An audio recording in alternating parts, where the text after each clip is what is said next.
Good morning, everyone, and welcome to What to Do About Lead-Based Paint.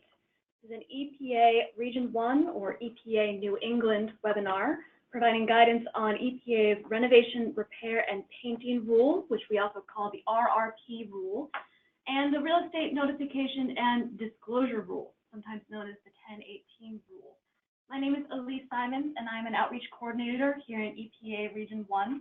I am joined today by Amanda Brolsky, who is our lead outreach coordinator for the region, and also by Molly Magoon and Jordan Alves, who are our lead inspectors. EPA Region 1 operates in the 6 New England states, and this year we are focusing in Vermont with our outreach and enforcement initiatives. So you'll hear a lot specific to Vermont in this presentation as well. Before we dive in, a couple of quick webinar logistics for you.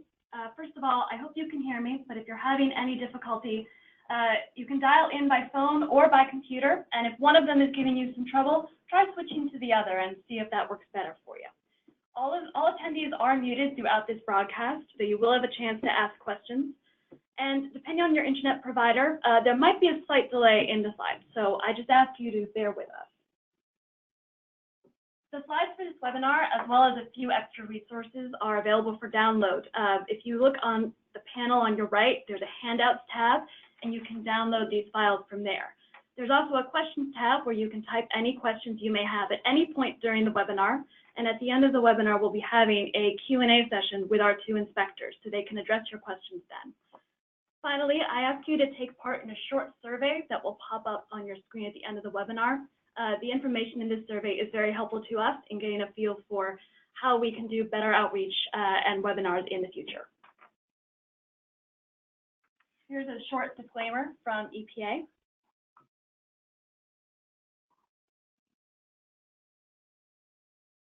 So what are we talking about today? We'll be covering lead paint hazards and risks. We'll be talking about the Renovation, Repair, and Painting Rule and the Real Estate Notification and Disclosure Rule. We'll be providing some Vermont-specific state lead information for those of you tuning in from the state of Vermont. I'll be giving some information about a few additional resources that you can look at a later date on your own time. And at the end, we will have a Q&A with our two Region 1 lead inspectors. So here's a bit of background on the program that we're talking about today. EPA Region 1, which operates, as I said, in all 6 New England states, have been doing this place-based initiative program since 2014. So we've brought outreach and enforcement to New Haven, Connecticut. We've visited Nashua and Portsmouth, New Hampshire. We've been to Portland. We've been to Lewis and Auburn, Maine. The goals of these initiatives are to focus our resources on reducing lead poisoning and on increasing compliance with the RRP and disclosure rules I mentioned. We do this through outreach and through enforcement that we focus in neighborhoods specifically that have older housing and higher incidences of lead poisoning. So this year, our team is visiting Vermont counties that have the highest rates of lead-poisoned children, and we're focusing our education and enforcement efforts in the state of Vermont. As I mentioned, some parts of this webinar will be focusing on Vermont-specific information because this webinar is part of that ongoing initiative. We will be conducting further outreach and inspections in Vermont over the summer. So let's start with a bit of background on lead. Lead is a metal that occurs naturally in the environment. Historically, we've used it in our drinking water pipes. It's been put in gasoline, and of course, it's present in lead-based paint, as we'll be discussing today. Lead-based paint was banned from residential housing in 1978, but it is still present in older housing. And of course, in New England, much of our housing stock is much older. So a great deal of the paint in this region is in pre-1978 residential housing. Now, when lead-based paint dust and lead-based paint chips are inhaled or are swallowed, the lead quickly enters the bloodstream, and this causes a great deal of harm, especially to children. Unfortunately, lead actually tastes a bit sweet, so young children have been known to eat lead-based paint chips or dust they might get on their hands when they're crawling around. The Center for Disease Control, or the CDC, sets a threshold for lead poisoning, also known as the elevated blood lead level, at 5 milligrams per deciliter. Many states, including Vermont, also set the same threshold amount for lead poisoning and require mandatory lead testing for young kids. According to the CDC, about 500,000 children in the U.S. ages 1 to 5 have an elevated blood lead level. In Vermont, 420 children under age 6 had an EBLL in 2018. Lead poisoning in children can cause slowed growth and brain development, behavior and learning problems, hearing loss, anemia, and in rare cases, seizures, comas, and even death. It's a lesser known fact that adults can also be lead poisoned. Adults who've been lead poisoned can suffer increased blood pressure, decreased kidney function, reproductive problems, and it's especially harmful to pregnant women and their unborn children. Adult renters or homeowners can be poisoned by chipping paint or dust that gets generated by something as simple as opening a window or disturbing lead-based paint. A worker doing a paint job can be lead poisoned and can also bring lead dust home to their families. So why do we care? Renovations that disturb lead-based paint can generate lead paint chips and dust, like you see in these photos. And lead-based paint dust is actually the leading source of lead exposure in the home. It hurts children, adults, workers, their families, even pets, and all of it is preventable. Here at EPA, we work to prevent lead exposure by educating regulated entities, that's renovators, landlords, daycare centers, etc. And also we educate the public about lead paint risks and rules, and we encourage people who are looking to renovate their homes to hire Lead-Safe certified renovators. And these renovators would be trained by an EPA accredited training provider. So as I mentioned, lead was banned from paint in residential houses in 1978. That leaves about 34 million homes in the US, many of which were in New England, that were built before 1978 and are likely to contain lead. At EPA, we assume a pre-1978 house contains lead-based paint unless it has been tested and documented as lead-safe by third-party certified renovator or risk assessor. So up next, we're going to hear from Amanda Brilski about the Renovation, Repair, and Painting, or RRP rule. But before we do that, I have a quick poll for the audience. We all want to get a sense of how much you already know about the RRP rule.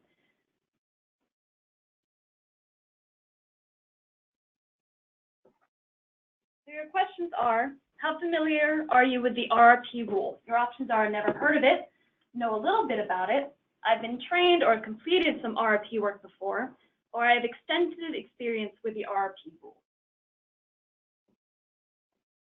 I'll give you a moment to get all your votes in on this.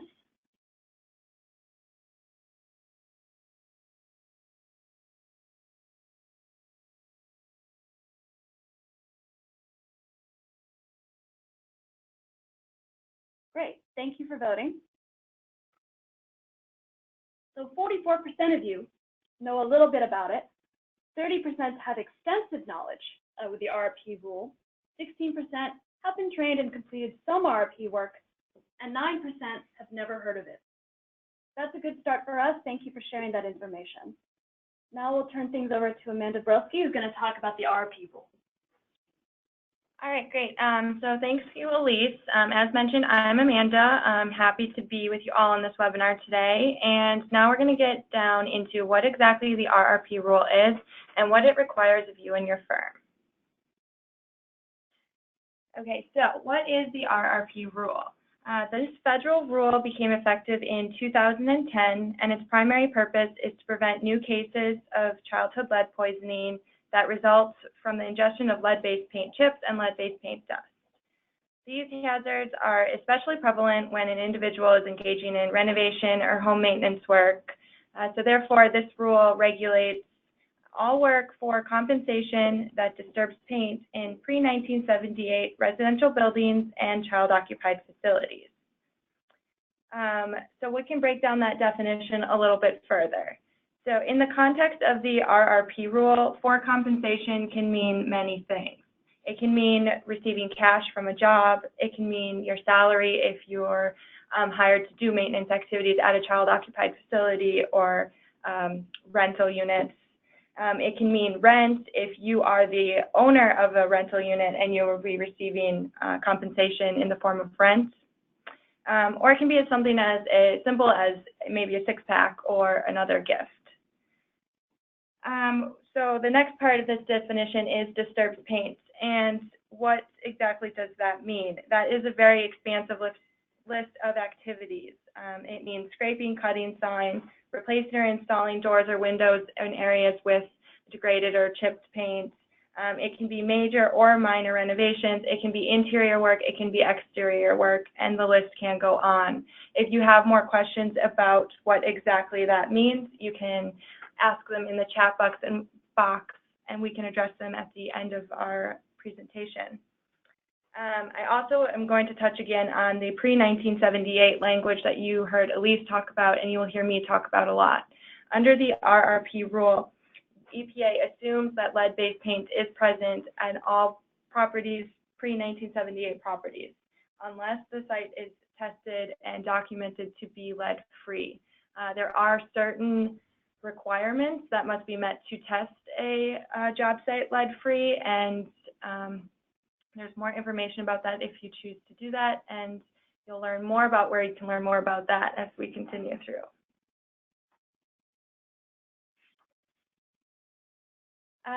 When we talk about the RRP rule, we generally get a lot of questions and some confusion around what is RRP rule and what is lead abatement. And so we're going to just take a quick minute here to distinguish the difference between the two. Lead abatement is the intention to remove lead-based paint permanently, and lead RRP rule pretty much covers everything else. The RRP rule was adapted to reduce lead paint hazards that you encounter while doing routine renovation and home repairs. So in short, if you take a job with the intention of eliminating lead-based paint, then you're doing lead abatement work. If you take a job with the intention of improving, say, the function, the quality, the cosmetic appearance of the space, and your job site is pre-1978 residential or child-occupied facility, you're then most likely engaging in work that is covered under the RRP rule.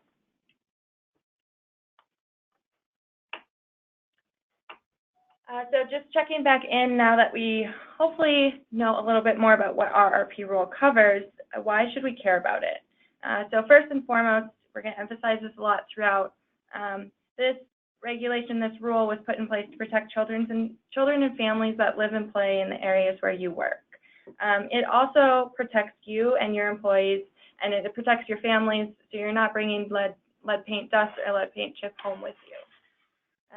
The RRP rule also puts you into compliance with this federal law, and it also protects your company from fines or legal actions that could result from unsafe work practices, or in worst case scenario, an instance where there is a child found to have an elevated blood lead level in an area where you had done work.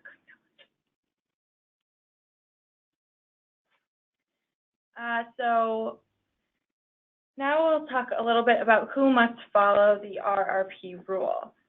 We already went into detail about the receives compensation and the pre-1978 and assumed presence of lead definitions. So this slide here that you can see on your screen is just a short list of some of the most common trades or professions that must comply with the RRP rule requirements.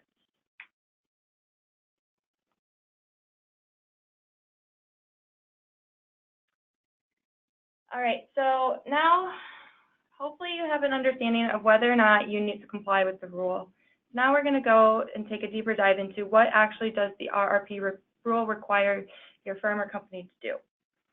So on this slide here, you can see that we have broken the rule requirements down into 5 components: firm certification, individual renovator training, your pre-education or notification to homeowners or tenants, following lead-safe work practices, and keeping RRP records for 3 years.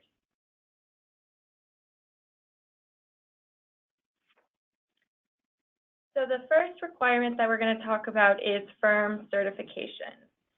The firm certification is something that you apply for. It can be done online. You apply right to EPA, and it's granted to you, approved, usually in about a 2-week process or turnaround down by our headquarters office. This certifies your business as EPA Lead-Safe, and it allows you to advertise with the EPA Lead-Safe logo, and you can see that logo up at the top right of your slide here. So you, like I had mentioned, you can become firm certified by visiting www.epa.gov/lead.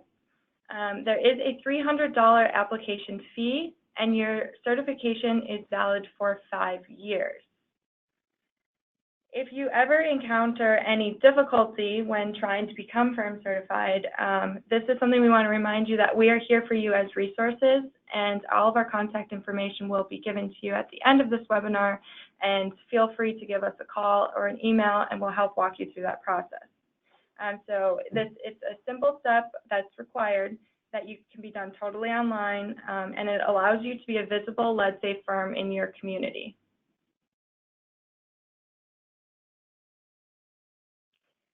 So the next requirement that we're going to talk about is the individual renovator training and certification. So this is this rule, the RRP rule, when creating this rule, the EPA developed an initial and refresher course curriculum. This curriculum is made available to third-party training providers who then work with the EPA to become accredited to teach and certify RRP renovators on behalf of EPA. The individual renovator training course, the initial course to become a certified renovator is an 8-hour training, and there's also a refresher course, which is a 4-hour training. These courses cover all safe work practice requirements, as well as other important requirements like the record-keeping responsibilities. It's absolutely crucial that firms have certified renovators if they're going to be engaging in RRP work, because this is the curriculum, this is the course where you will learn the lead-safe work practices and record-keeping requirements that need to be followed on job sites. Anyone can take the course and become a certified renovator at your firm, and so we often see the supervisors, project managers, workers, and we are also beginning to see more and more office managers taking this training as well, and becoming certified renovators to assist with the record-keeping component of the rule. The certification, like the one you can see on this slide, is our very own lead inspector, Jordan Alves. It's valid for 5 years. So when the expiration date of your certification is approaching, the certified renovator must enroll in a 4-hour refresher course to renew. So you start with the 8-hour course, you go your 5 years. When your expiration date is coming up, you enroll in a 4-hour course. Unfortunately, there is no grace period.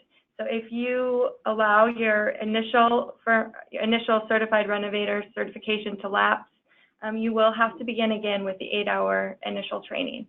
EPA does make an attempt to notify you when your certification is reaching its expiration date, but we also just want to encourage you to take note and jot down in your own calendar when your certification is going to be expiring, so you can make sure you enroll in a refresher training. Lastly, we have several accredited training providers operating in New England, and it's easiest to find an RRP course by visiting our website again, which is epa.gov/lead. But again, I'm going to emphasize the point that if you are having trouble figuring out what training course you need or need help being directed to the correct place, we're here as a resource for you, so reach out to us, call us, and we'll happily direct you to the right place. Okay, so moving on, another component is the pre-education or notification for residents. So basically, this component of the rule requires that parties be aware that a project impacting lead paint will be taking place, and to provide them with information on lead-based paint hazards and how to protect themselves and their families. So no more than 60 days prior to the project, you should provide residents a copy of the Renovate Right pamphlet, and this pamphlet is on the left of your screen there. And later in this presentation and in your resources, we have given you the link to this pamphlet where you can go right to click on the link and download it to distribute electronically or to print and hand out. It's important to keep documentation that you have distributed this pre-renovation education. In the Renovate Right book, there is a page that you can obtain the signature of whoever you have given it to, and that can be satisfied as your record-keeping requirement as you distributed the pre-renovation education.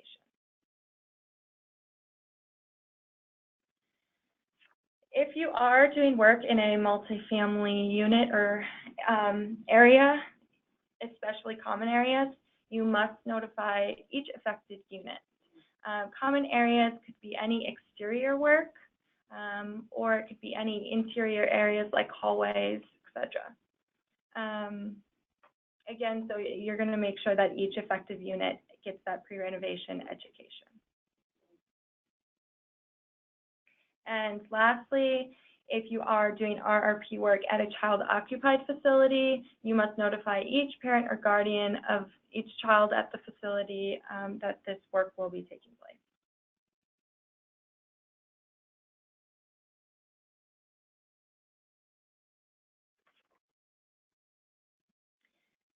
All right, so another major and incredibly important requirement of the RRP rule is following the lead-safe work practices.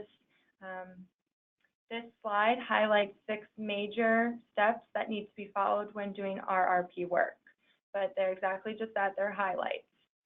There's no way we could go into enough detail in this 1-hour webinar to cover all of the lead-safe work practices that are required by this rule and that you would want to be following. So this is where the plug again will come for. You need to take the RRP individual renovator training, and in this 8-hour class, you will learn all you need to know about the steps to lead-safe renovation and more. This class will not only, you'll be exposed to it, and the instructor will also provide you with several resources that you will be able to refer back to as well. So some of these very high-level steps include things like setting up your containment area where only trained renovators are allowed, disposing of waste properly and using a HEPA vac for cleanup, and so much more. Again, when the work is happening and the improper cleanup afterwards is where the greatest risk presents itself for lead exposure. So taking the course to become a certified renovator and following these lead-safe work practices, it not only puts you in compliance with the RRP rule, but it actively protects children, adults, and workers from lead exposure. So this is really the nuts and the bolts, and we can't emphasize how important it is to be following these lead-safe renovation steps.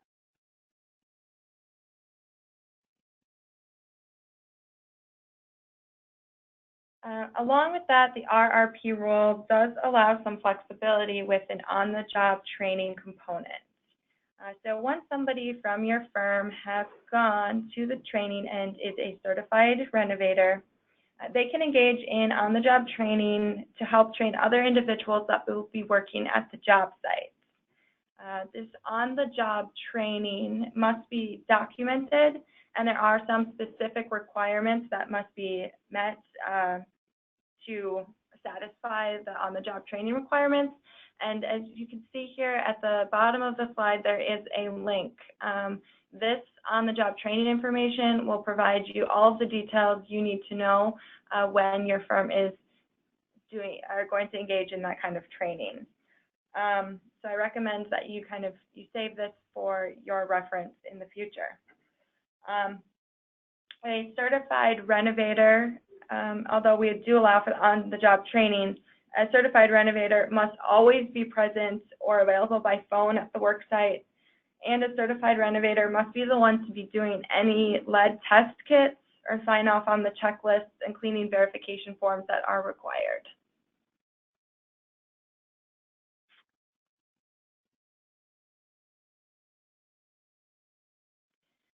So the last component that we had are the record-keeping requirements. And the rule states that you must keep your RRP renovation records for 3 years after the job is completed.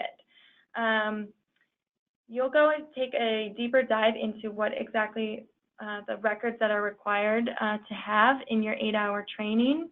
But just for your reference now, common forms EPA will look for during an inspection would be an acknowledgement of the pre-renovation education that we discussed, the RRP checklist, which a sample kind of boilerplate one of that is seen on the left of your screen here, a post-renovation cleaning verification, any on-the-job training documentation that we discussed, and any test kit information. And this is especially important if you're deciding to declare the job site lead-free. Not only, so the record-keeping requirements are a common violation that our inspectors see out in the field. And more than that, it also protects your firm if a future tipper complaint comes in, or if a future elevated blood lead level results from, or is found to be at the place where you have worked. This really protects your firm, and it proves that you took the right precautions to make sure that you are protecting the families and children that are living or playing at your job site.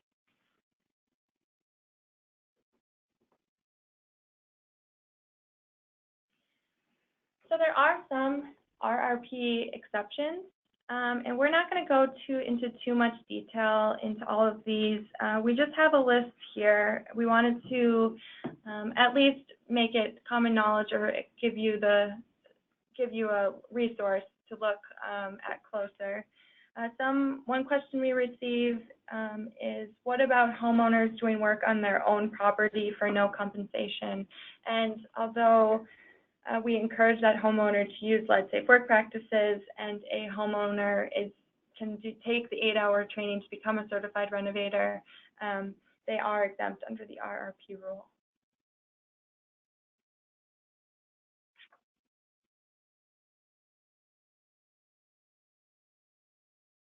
So here is a list of some common RRP violations. This list was put together by Molly and Jordan, who are sitting right next to me in this room, that they run into in the field. And so I'm also going to encourage you to look at this list and any other information you heard. And if you do have a question, make sure you type it into the webinar text box. They're here for you as a resource today. And if you are thinking this or have this question, chances are that somebody else probably has this question too. So we touched on all of these common violations today. We encourage you to attend a certified renovator training and certify your firm online. The enforcement response at EPA is much higher, and it's more severe when children are present, or if there's an instance where there's an elevated blood lead level. At the end of the day, the purpose of the RRP rule and the reason why it's in place is to prevent childhood lead poisoning, and we do take those cases very seriously. So with that, I know that was just a lot of information, kind of quick. You will have these slides as a resource and many other resources at the end. So you can continue to digest that information, and I will turn it back over to Elise, who's going to do a quick overview of our real estate notification and disclosure rule. Thanks, Amanda. So we are going to talk about the real estate notification and disclosure rules. This section applies mostly to landlords, property managers, and real estate agents, but if that's not you, stick around because we still have that Q&A coming up with our inspectors toward the end. So I'm going to ask you to take another quick poll question so that once again we can get a sense of how much you know about this rule already. So the question is, how familiar are you with the real estate notification and disclosure rule?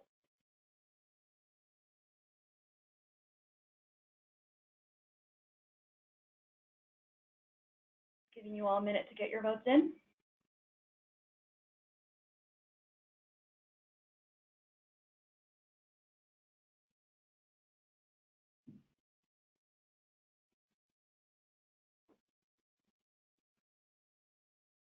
Okay, great. Thanks so much for voting. Take a look at what we got. 21% of you have never heard of this rule, so that's great. Glad we're covering it today. 43% know a little bit about it. 12% have provided information to buyers and tenants about it. 19% had extensive experience with these requirements, and 5% are not involved in real estate property management.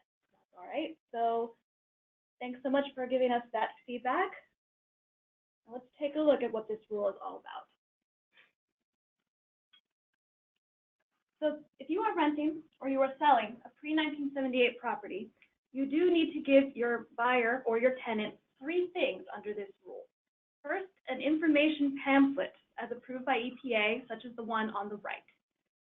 Second, any known information about lead hazards in that property. And if you're dealing with a multi-unit building, that includes any common areas and any other units. Thirdly, finally, a lead disclosure attachment to the lease or language inserted into the lease.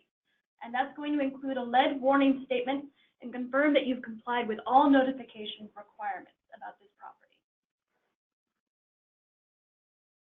There are a few exceptions to this rule. If your house was built during or after 1978, then you don't need to follow the lead disclosure rules. If it's a zero-bedroom dwelling unit, or it's housing for the elderly or a person with disability. So it could be a dormitory, it could be a studio apartment, it could be a special unit for an elderly person. Unless children live there, you are off the hook for following the lead disclosure rule. If children do live there, the lead disclosure rule does need to be followed. If the lease is for less than 100 days, let's say it's a vacation rental, you rented something under our Airbnb, there is no obligation for lead hazards to be disclosed to you. Finally, rental housing that has been inspected and documented to be free of lead-based paint is exempt from this rule. And to be clear, I mentioned this earlier, but I'll say it again, you do need a third-party inspector or risk assessor to test and document that the unit is free of lead-based paint. And you need to have that documentation available and on hand in order to be exempt from this rule. And finally, foreclosure sales are also exempt. I hope that helps, and happy to answer more questions on that rule if you want to type them into the question box on your right. Now I'm going to hand things back over to Amanda to talk about some Vermont-specific lead programs. Okay, great. Thanks, Lise. So a lot of you guys have dialed into this webinar today because you either received a letter from EPA, you got an email, or you read in the newspaper that EPA will be visiting the state of Vermont this summer for lead-based paint outreach and a handful of inspections. We are working in collaboration with the Vermont Department of Health on this initiative, so we wanted to touch briefly on the Vermont lead laws that some of you may also be subject to.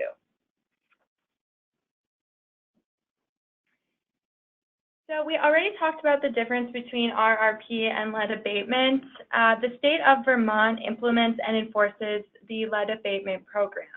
So if you're looking to become certified in lead abatement, or you have an order, or you want to voluntarily abate a property, you will be doing all of that communication with the Vermont Department of Health. Second, the state of Vermont has the Essential Maintenance Practices, or EMP rule. This rule regulates owners of pre-1978 rentals and child care facilities. So there is some overlap here with the RRP rule, but they are different. The EMP rule requires annual maintenance activities to be completed by an EMP certified individual. This slide here on your screen is some of the annual maintenance activities that must be completed annually.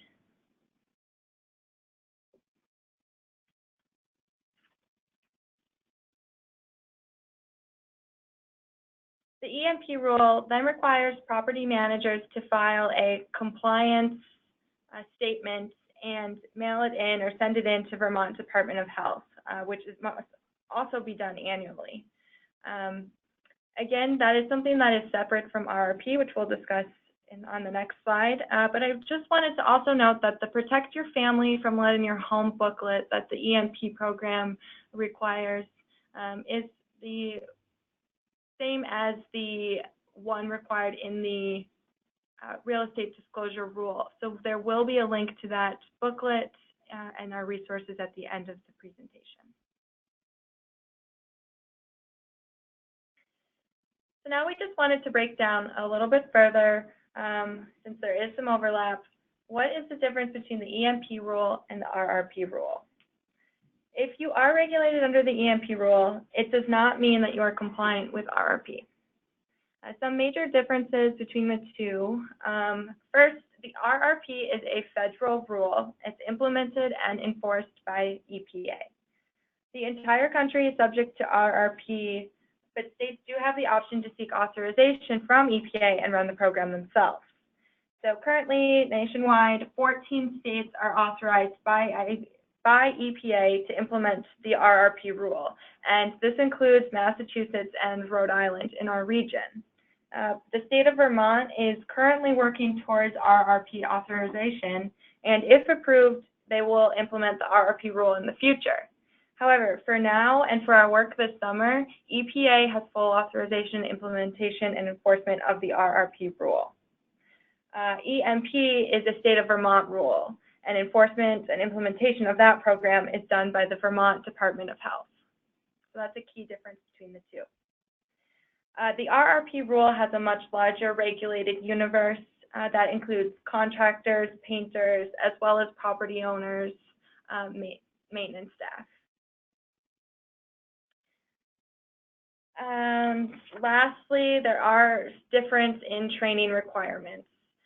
Currently, an EMP certification is a one-time 4-hour training, and the RRP training requirements, as you should hopefully know by now, is an 8-hour initial training course that must be renewed every 5 years with a 4-hour refresher course.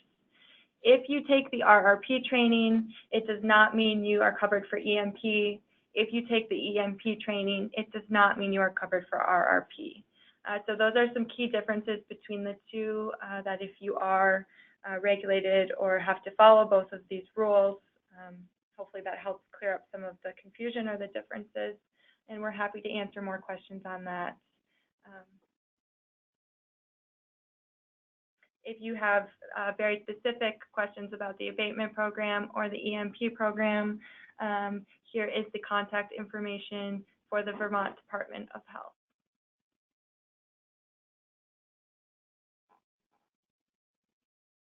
Great, thanks, Amanda. So I'm going to go through this next batch of slides relatively quickly because I know we want to get to asking some questions of our inspectors. This is just to give you an idea of what resources are available to you online. And as I mentioned before, you can download the slide presentation in the handout section on your webinar screen. And there are a few other key forms also available for download in that handout section. And also, after the webinar, I'll email these slides to everyone who registered for this webinar. So you'll have plenty of opportunities to access these links at a later time. First of all, let's talk about some other federal requirements outside of EPA. First of all, HUD, or Housing and Urban Development, has a lead-safe housing rule that also needs to be followed for HUD properties. HUD has slightly different requirements for their properties, including a lower threshold for requiring lead-safe practices. So for them, it is 2 square feet, interior or exterior. That's all covered in the RRP training. So when you take that training, you'll learn more about it and get more clarification on those differences. You can also learn more at the link there on your screen. There are also rules pertaining to lead from the Occupational Safety and Health Administration, which we call OSHA. Some states have their own OSHA programs and requirements as well. So in the state of Vermont, VOSHA is a state entity which does the work of OSHA within that state. So again, you can find more about these differences and about these rules, such as lead and construction rules or your own state rules, at these links. And we've also provided links specifically for VOSHA, their website, their consultative services, and their toll-free hotline number. The training and certification for RRP, Amanda already talked about a bit. Just to let you know, these are 2 links that might be of use to you. The first one is from Lead-Safe Vermont, and that will give you information on upcoming trainings in Vermont, in the Vermont area and in New England, so that if you are looking to get individual renovator training in Vermont, you can find it at that link. Then the link at the bottom of the page, which we already gave you earlier, but here it is again, this will take you to the EPA website. So that's where you will go to apply for firm certification online. Here are some links to some other EPA resources online. The first link is the EPA Lead website. You can go here to access EPA lead pamphlets and other materials. You can also purchase these materials, including the RRP Renovate Right pamphlet and other important outreach documents and pamphlets at the U.S. government bookstore. Apparently right now the Renovate Right pamphlets are going for about $1 each. So you can check that out at the link there. There are 2 key pamphlets on the screen here, which we talked about a little bit. They are both available, like I said, at the bookstore website, but you can also download them from the EPA website online. The one on the left is Protect Your Family from Lead in Your Home. That's required when you're following the EPA disclosure rule. And then the Renovate Right pamphlet, which I just mentioned there on the right, that is required for notification under the RRP rule. So the link to the bottom of the page will take you directly to those two pamphlets on the EPA website where you can download, distribute online, or print out for distribution. EPA website also has plenty of resources for RRP, for contractors that you can download and distribute. It can be for yourselves, or you can distribute when you're notifying people living in the homes where you're doing renovations. Some of these documents, as I mentioned, are also available for download right now in the handout section. That includes the non-certified worker training documentation form if you're doing on-the-job training for non-certified workers. Also the RRP information resource sheet and a sample renovation checklist. So you can download those from the screen or you can find them online at this link. And then here's another link to the EPA website. This is for resources available under the lead disclosure rule. So for landlords and real estate agents, what you're seeing on the left of your screen is a blank form for lead-based paint disclosure form, and there are also sample forms that have been filled in for you so you can get an idea of how this works. Finally, we've had a lot of questions over the years about these rules and about lead-based paint in general. So EPA has put together an online searchable database where you can find answers to all your questions about lead and about other toxic substances and environmental regulations. This FAQ searchable online database is at the link at the top of the page, and then there's also a printable PDF version, which you can find at the link at the bottom of the screen. If you have any more questions about this after the webinar at any time about lead or these regulations, you should feel free to contact us. Amanda Brilski, who you've heard from today, is a great resource, and her contact information is there on the screen. Also, the National Lead Hotline is in red at the top right of the screen. If you want to report a violation of the RRP rule, you can also call the EPA Region 1 tip line. There are two numbers on the screen for you, one of which is toll-free. And there is also an online link where you can report tips for EPA New England. So we're going to get into Q&A, but I have just two more poll questions for you. We want to get an idea of how much we've learned today. So if you wouldn't mind answering these two poll questions. First off, the RRP rule requires contractors and renovators who work for compensation on pre-1978 housing or child-occupied facilities to A, obtain firm and individual RRP certification, B, notify all tenants of work being done and follow lead-safe work practices, C, keep records for 3 years, D, A and C only, or E, all of the above. And 100% of you have said E, all of the above. Nice work, everyone. Thanks so much. And one more. Let's see if we can do this one just as quickly.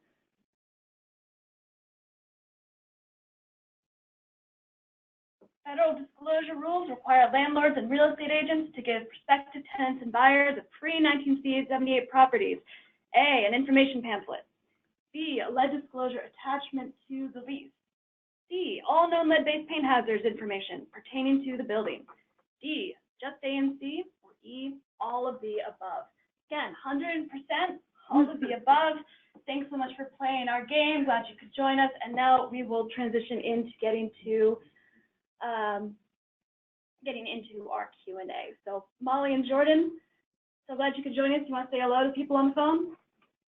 Hello, my name is Molly Magoon. I've been an inspector at the EPA for many, many years, and I look forward to working in Vermont. We have done inspections there, and we have had enforcement actions, but not too many. But nonetheless, look forward to being in Vermont this summer. And Jordan, do you want to say hello? Absolutely. So my name is Jordan Alps. I work here in Region 1 in the lead and asbestos programs, and I look forward to meeting everyone. Hopefully our interactions are good. But before we get started with the questions, I just want to say that all of our contact information is on the screen, and feel free to ask us any questions, no matter what you think. We're not using these questions for enforcement targeting or anything like that. We do want to help you out with any questions you may have. And And I think that's it for me. Great. So I've got a few questions here from the audience and a few that I can ask you for us all to hear. First off, there was a question about commercial properties and whether those are covered under the RRP rule. Those are not covered under the RRP rule. But that's not to be mistaken with apartment buildings. Residential units are covered. So whereas somebody might consider that a commercial entity to themselves, to their business, residential units are covered, anywhere from a single family to a multifamily to apartments. But commercial buildings, there was a placeholder for the rule to be written, but this rule has not been written and there's nothing to enforce, or so commercial buildings are not covered. In the future, they might be. This next question is about the lead disclosure rule. Someone wanted to know, why are dorms and studio apartments exempt? Okay, the 0-bedroom exemption was considered when the rule was written, and it's more or less an assumption that children will not be living in those specific units. Not enough room to have kids in a 0-bedroom, or kids are not living in a dorm. So that is why they were exempt. But there have been changes, and specifically, if a child does live in a unit that's exempt, then it is covered. So that's important to know. But that's why the 0-bedroom dwelling exemption. There was also a comment seeking to clarify that the owner's exemption is for primary residence only and not for rental property. Do either of you have a comment or want to clarify about that? Right, so if you are the owner of a single-family residence that's not attached to anything else, you can do your own work that may be subject to RRP, or something subject to RRP by definition. So if it's pre-78, you're disturbing painted surfaces, and if you were getting paid for this project, it would be covered. But you can perform RRP work on your own single-family residence without being certified. We highly encourage that you do get certified, or you do implement these RRP work practices, or maybe even think about hiring a certified renovator and certified firm, but you are exempt in a single-family residence. If you own a 2-family residence, 2 or multi-family unit, and you are doing work that is affecting common areas, so even if you're doing work in your own unit and you're removing the waste through a common entry, then it is subject to RRP, and you need to be both individually certified and firm certified as an individual. Great, thanks, Jordan.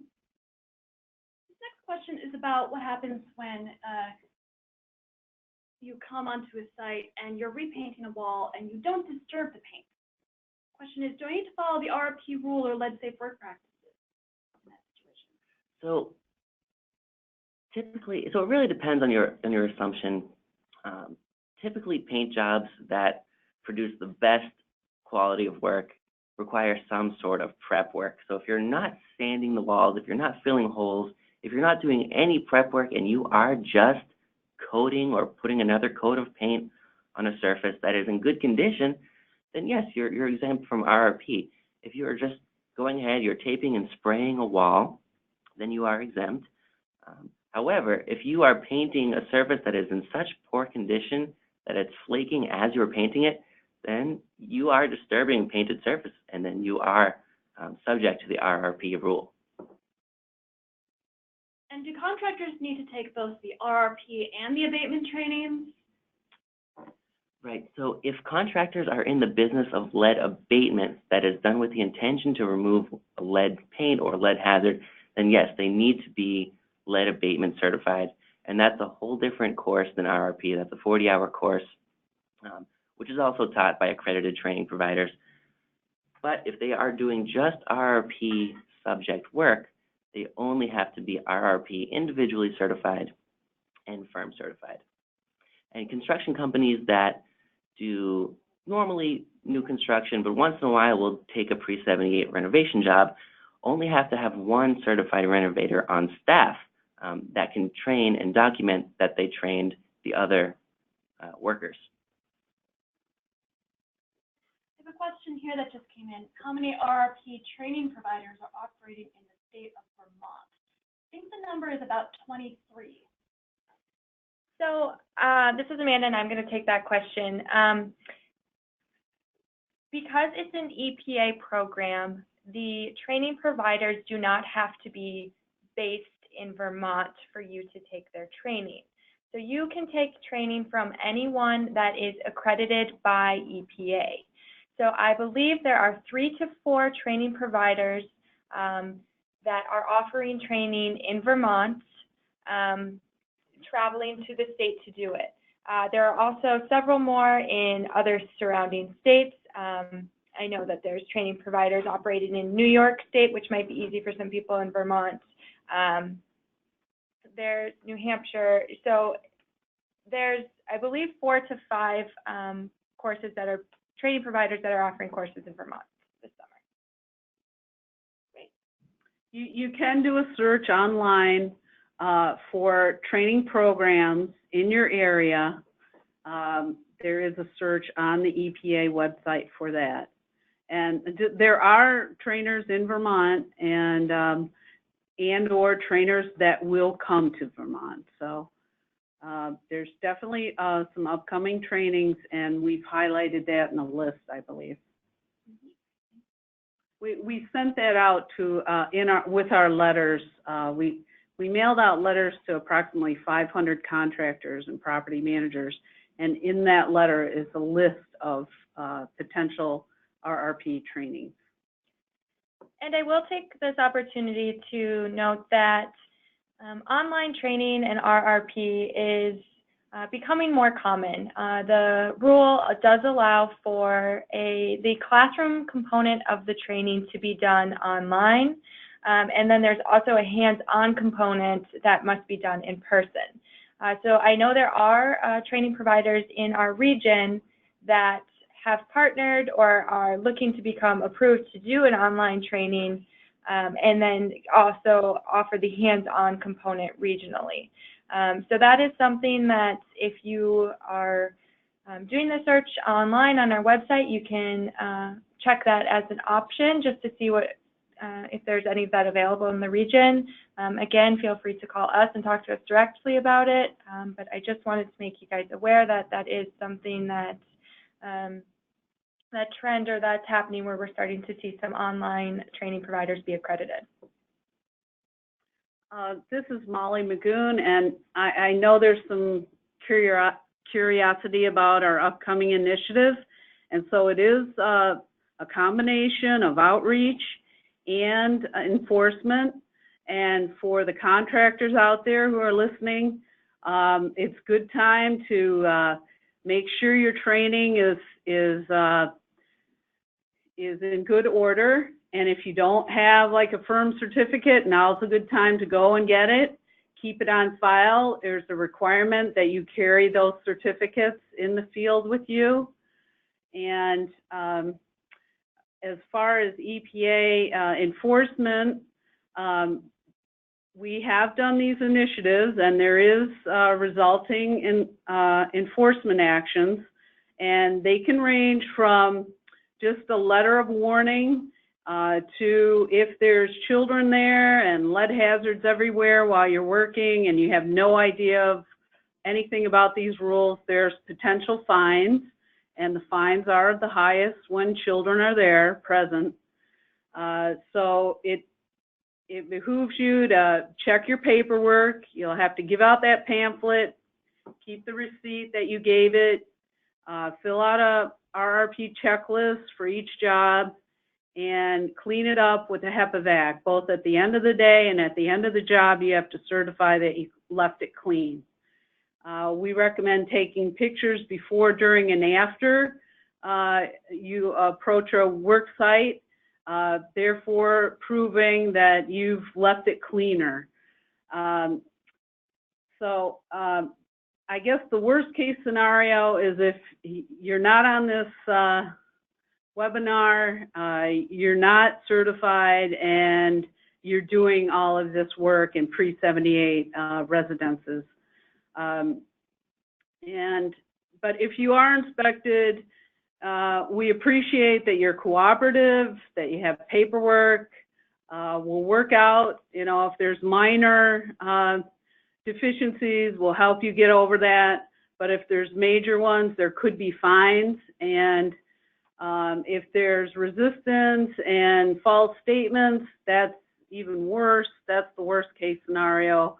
And we have a criminal investigation division that handles criminal matters, and that could result in jail time and substantial penalties. So that's the worst hammer part of this, but we appreciate that you were here listening and learning about the EPA's lead rules. Thank you very much. Thanks, Molly. And we had one or two more questions come in while you were talking. I think you generated some interest in about what people are doing when they're actually working on a site. So there was a question about, you know, what if I come to a site and someone else has already been working there? How can I make sure I don't get in trouble for someone else's work? And a similar question is, are we responsible if a subcontractor doesn't follow these lead-safe practices? Either of you two want to address some of those concerns? Great. So I guess I can handle the last question first. So if you are a general contractor and you are not firm certified, you can hire out a firm certified contractor to come in and do the lead work or any lead related work, as long as you are not directly supervising or implementing or having a hand in the work they are doing. Now, if you are, you know, if you are on a job site where the owner or general contractor has you come in to fix someone else's messed up job, you need to document those conditions as best you can, so that if you are the one that's on the site and an inspector shows up with a mess, that you can prove that you are the one that did not make the mess. And that's the whole reason for the record keeping portion. I hope that answers your question. Yeah, thank you, Jordan. We have another question coming in about EPA and HUD. The question is, will EPA inspections based on EPA rules also include HUD rules? How does that relationship work?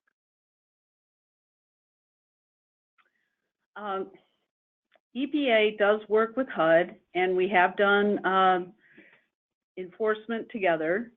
The EPA rules and HUD rules overlap. The EPA and HUD shares the lead disclosure rule, exactly the same. And the difference would be that EPA does enforce the RRP rule at HUD assisted properties or at HUD properties themselves. So there may be some additional requirements if from HUD, and the lower threshold is one of them, but that is those HUD rules pertain to HUD owned properties and subsidized properties, and so there is some overlap. But EPA does have authority to do inspections at HUD properties, but we work in tandem with HUD and coordinate anything like that with HUD. Thanks, Molly. We had another question come in about hiring subcontractors. Jordan, someone was asking if a certified general contractor is hiring a non-certified subcontractor. How does that work?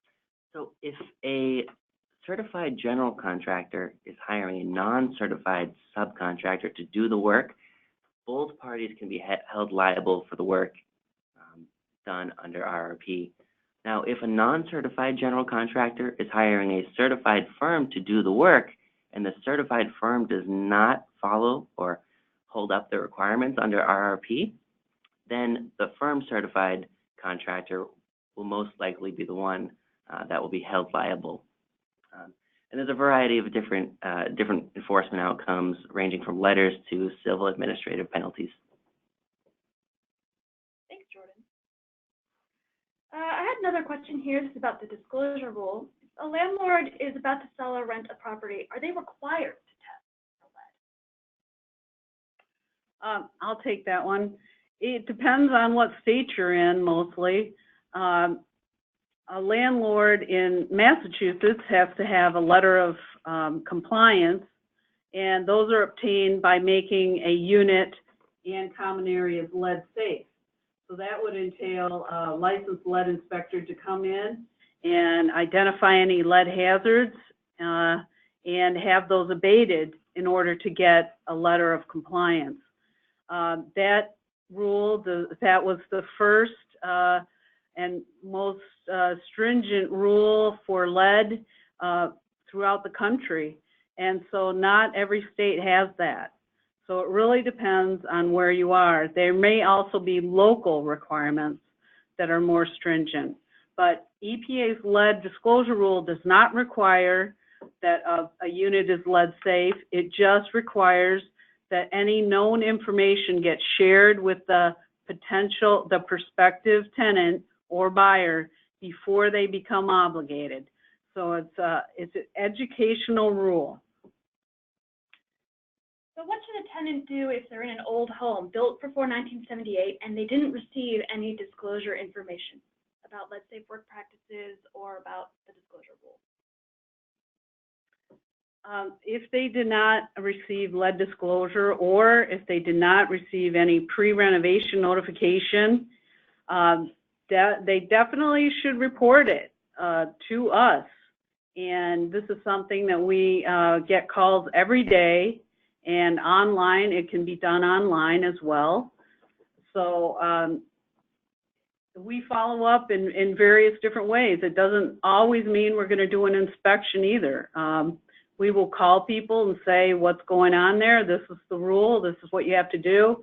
And sometimes we will go out, especially if there's children there and there's lead hazards apparent.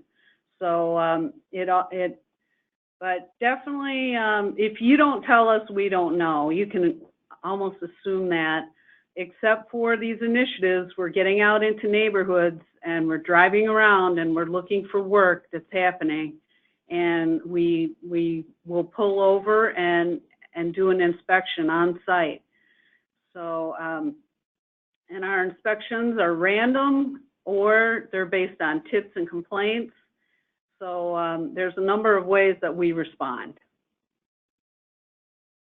All right, Molly and Jordan, I have for you what I believe is going to be our last question of the day, although if anyone has any last questions, you're welcome to enter them in the box still.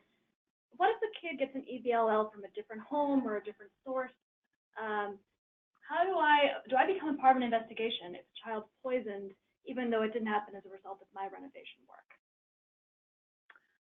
Yes, and the state is the authority, the health authority that would issue an order based on a child's elevated blood lead level or poisoning. So if a child does have this elevated blood lead level, there will be an investigation. And if you are working there, even though they brought that child, maybe just moved in from another house that was more contaminated, that's the important reason why you have to follow the lead safe rules, document what you're doing, and by your compliance, you will be covering yourself for potential liability.